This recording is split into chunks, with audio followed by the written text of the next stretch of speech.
Good morning, Bulldog fans, and welcome back for a winning edition of Bully Soccer Bites. As always, I'm your host, Chris Nasuti, here with Coach Armstrong. Coach Armstrong, how's it feel? How was this weekend for you?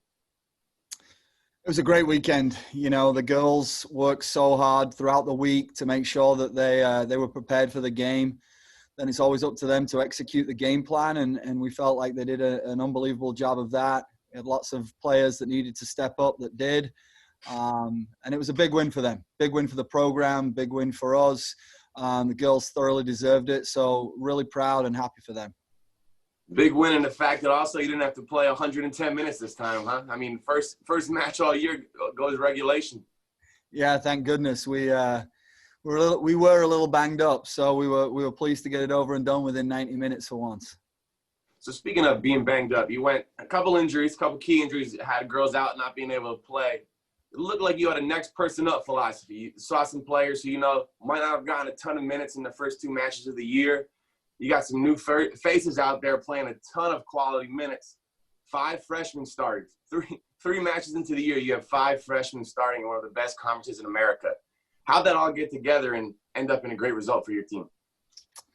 Yeah, I mean, we challenged the girls once we had these injury problems that we've been having. We've been saying all along that it's going to be a season unlike any other, and we're going to have to be able to pivot, and we're going to always be ready for the next person to step up. You know, we talk about team first mentality, understanding your roles, your responsibilities, and the girls are bought in, and they're doing a great job of being coachable in training. I'm blessed to have Nick Zimmerman and Brian Dunleavy on staff. They do an unbelievable job in making sure we're prepared throughout the week. No stone goes unturned. Spend a lot of time with individuals that we know we're going to have to get significant minutes from, and making sure they're comfortable and confident and know what they're doing and answering any questions they may have. So it's a team effort, from staff and players. But so proud of the girls for just stepping up. It's the second week in a row where we've really had to move some pieces significantly around, in a short space of time. So for the girls to go in and do that, it's a proud moment for us as a coaching staff for sure. I know you and your staff preach a next match philosophy, only looking ahead to that next match. But as you know, as all our fans know, when you play that team in Oxford, Ole Miss, it's a little bit different. Going back, looking at the results, first victory in Oxford since 2001. First victory in the series, first time getting a Magnolia Cup back since 2012.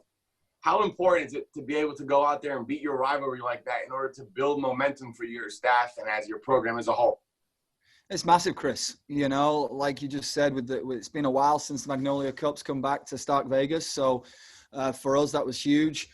In terms of the players, ton of motivation for that victory, right? Particularly after the heartbreaking way that we lost last season. So, they wanted to make sure that they showed themselves in a better light in that game, and they did. And for us as a staff, it was a great week of training.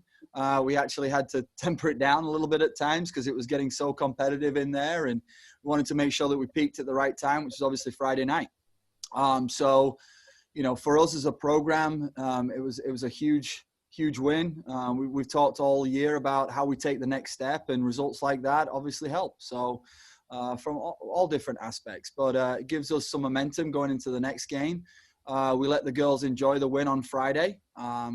We let them enjoy it a little bit before practice on Saturday, and then all focus is on the next match. Going to play against a very good LSU team that are going to look to come in here and get 3 points, and we've got to make sure that we defend our home territory.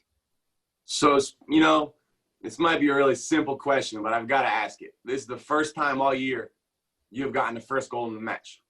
How different is that vibe, as a coach, your coaching philosophy, how you play when you're up a goal as opposed to having to chase one? Yeah, it's a great question. It obviously makes a massive difference. But for us, we have been unhappy with how we've started the first 2 games. We feel like we've started slowly. We've been a little tense, a little tight. We addressed some things. We obviously practiced, did a little bit in training, like, hey, this is the first 10 minutes of the game. We changed some things with our warm-up. And I felt we started the game great. We started with a rhythm, a tempo. We were competitive. We were getting after first balls. We were winning second balls. And the momentum was with us, So when we got that goal, it settled us down even more. I think the hard part is when you're in a rivalry game like that, and they're obviously going to be pushing for a goal. Even though we're 1-0 up, we kind of got out of a rhythm a little bit in the second half, and just all the emotion of it and wanting it so badly. Our players tightened up a little bit, which is something we'll obviously address moving forward. But yeah, to get that early goal was really nice, and I felt we could have had a second one pretty soon after. So it was nice to have the lead rather than have to chase the lead for once. So let's talk about that goal. If you kind of go back and look at it, the build up to it was pretty impressive. Almost scored right before the set piece. Onyeka, who's, our fans are used to kind of seeing her in the middle of the field last year towards the end of the year. Now is more of a wing role for you. Beats her defender down the line, gets a cross in, which Monigo currently almost scores on the volley right away. Would have been a beautiful goal, but had to wait until she got the corner kick. You work on set pieces a lot. I know I've walked by your office and got a bunch of PowerPoints, a bunch of different plays. 2 of your 3 goals this year have come off set pieces. So kind of break down that goal for us, what you saw and what happened. Yeah, I mean, the build-up to the goal, if MK had scored that goal, it could have been one of the goals of the season. It was a great wide play by Oni, great delivery, great timing of the run by MK, and then, a semi-bicycle kick, I guess you could say, but great athleticism. Keeper makes a good save. We worked, like you said, we work on set pieces quite a lot, and it was a little play by us that we executed, but at the end of the day, it was a moment of brilliance from MK that decided it, right? I mean, if we can get MK in the box, she's special. That's where she thrives, and we call her Twinkle Toes. She just did a little boom, boom. As Nick says, you reach, I teach, and it was an unbelievable finish into the back of the net. So, but that's what MK. She's a special talent, and we wanted to get her in there in the box, and she got it and did her thing. You kind of look at the team last year, and she kind of came on the emergence of Monigo, came on towards the middle of last year. She got you quite a few assists, scored some goals here and there. Has there been anything that's clicked with her game, or is she getting another year older, another year wiser? Because it seems like she's in the thick of things for you every single match.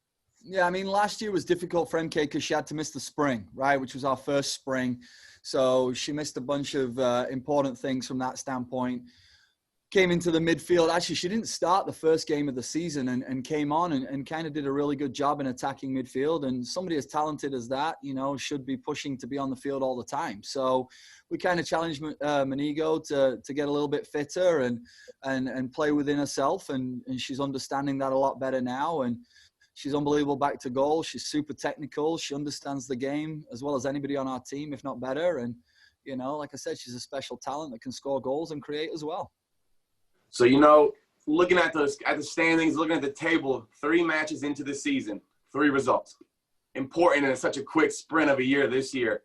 How important is it to get yourself in a good position going into Orange Beach for the conference tournament? I know you want to be the highest as you possibly can, but it felt like last year you had some early losses, had to play catch-up. You're in a different position now, and how important is it to at least go into these matches, get as many results as possible? Yeah, people might not believe me, and it might be right, it might be wrong, but honestly, we don't really look at the table right now. There's so many games left, right? This will be a halfway through point when we play LSU on Sunday, but you can see there's been 1 cancellation each week in the first 3 weeks. So for us right now, our only focus is on us getting better at the things we need to get better at, right? Come again, improve yourself every day, get better every day. That's so important for us.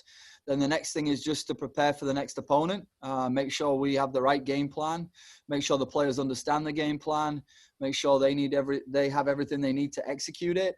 And we just kind of go game by game. Right now, we are unbeaten, which is great. That puts us at 5 points. But I honestly don't know what the table looks like. I promise you I haven't even looked at it. All I'm worried about is getting another 3 points against LSU on Sunday. So let's look forward to LSU coming to Stark Vegas, 3 p.m. If you can't make it, you can check it out on the SEC Network. What are you expecting from the Tigers? They'll be organized. They'll be disciplined. They have a number of key players that have next-level athleticism. They like to play. So I think it would be good matchup from a style standpoint.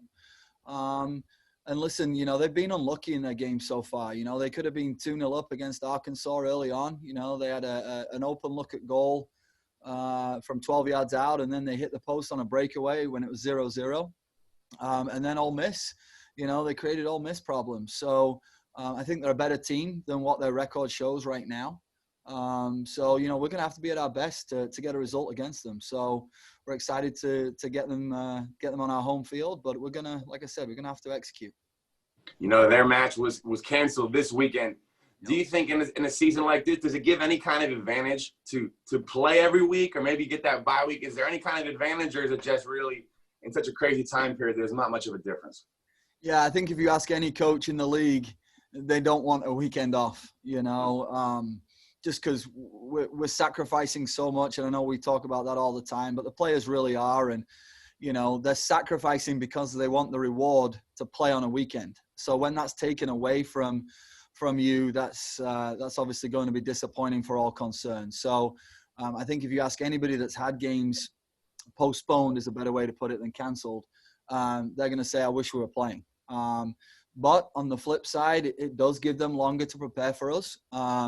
If they do have any knocks and bumps and bruises, it gives them a little bit of extra time for them to get those guys healthy. And it's one game less for us to watch. They'll be able to watch 3 of our games. We'll be able to watch 2 of theirs. But the game's on Sunday. So from that standpoint, for us, it evens it out. And if I had the choice to have played on Friday night or not to have played, obviously we would definitely have rather played. And that was the case. So. I was looking at the scores so far, 2-1-1 matchups, a 1-0 victory. Do you think the low-scoring games are just a factor of no spring season and no non-conference matchups, or is it just kind of the way it's happened, no coincidences at all? Yeah, I think we've created a number of chances, but we still haven't been good enough in the final third. We're doing a good job in our build and things like that, but our focus has been on how we get better in the final third. And, a lot of it is on us as a coaching staff for sure. But at the same time, when you get to the final third, it's a lot reliant on individuals, stepping up and having a little bit of composure, a little bit of conviction. And I feel like we probably looking at some of our key players in those areas, thinking they can do a little bit better, in terms of creating and really believing, to go at it. So we've been doing better at that. I thought we did better against that. Better at that against Ole Miss for sure. So hopefully we can build on that for the next game. In terms of, the 1-1s and things like that, knock on wood, we're conceding less goals. And we said that in order for us to be successful, building on last season, we had to be better defensively. And I think we're doing that, So hopefully we can continue to improve defensively and have a little bit more conviction in the final third on Sunday.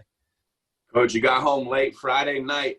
You got to go out early Saturday morning to watch Olivia make her soccer debut. How was it watching your daughter get out on the pitch and see the better coach in the family, your wife, kind of corral those little ones out there? Yeah, it was great. It was great to see, to go from that emotion on Friday night and obviously the stress of the game and everything like that, to just go out and see soccer in its, most innocent form with all the people running around. There was great energy out there at the local fields. Starkville Soccer Association do a great job of organizing those events. So she loved it.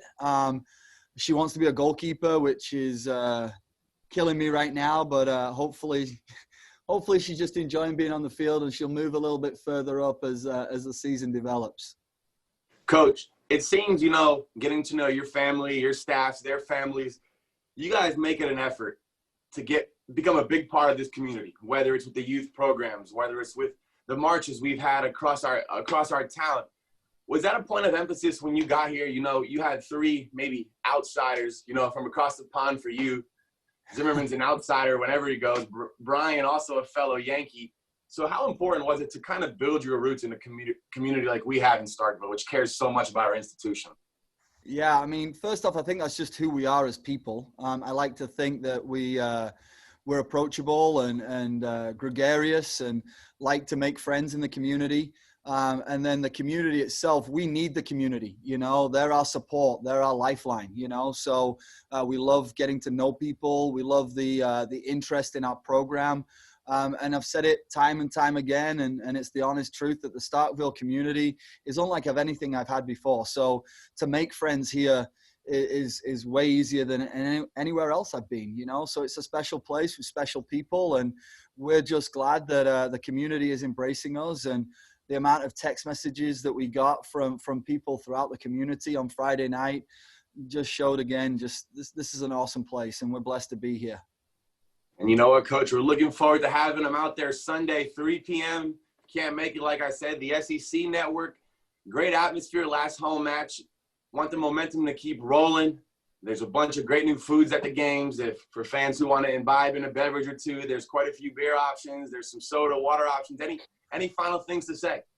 No, I think we had an unbelievable crowd last time, and it was kind of it was interesting because it's the first time people had been able to be at a sporting event since March. So I think it took a while for them to remember that they're allowed to make as much noise as they want. You know, the second half energy was a lot different than the first half energy, you know. So we encourage people to come out, have a good time, bring the family. It's safe, it's free. Bring a cowbell, bring cowbells, ring them as loud as you want, shout as loud as you want, cheer as loud as you want. It makes a massive difference to us as a program. We feed off that energy, and we're looking forward to another great crowd here in Start Vegas on Sunday.